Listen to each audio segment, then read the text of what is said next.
Почитувани, главниот обвинител Коцевски да си даде оставка. Секој поминат ден на позиција му измеќарува на СДС. Одамна главниот обвинител Коцевски нема кредибилитет во очите на народот, а сега, кога СДС јавно застана да го брани во собрание, му го уништи и тој кредибилитет што некогаш го имал. СДС го разголи главниот обвинител Коцевски. Совршено е јасно чии насоки досега извршувал и зошто постапките против функционери на СДС се таму каде што се.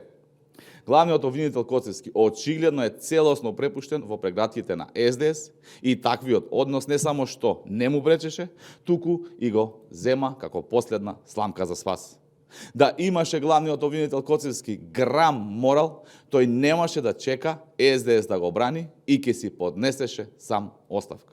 Игнорирањето на мизерните 2% доверба од народот и интерпелацијата во собрание е јасен показател дека главниот обвинител Коцевски има други приоритети, а тоа е да служи како гума за спасување на дел од функционерите од СДС, блиски до Филипче и Заев од кривична одговорност за криминалите кои ги правеле.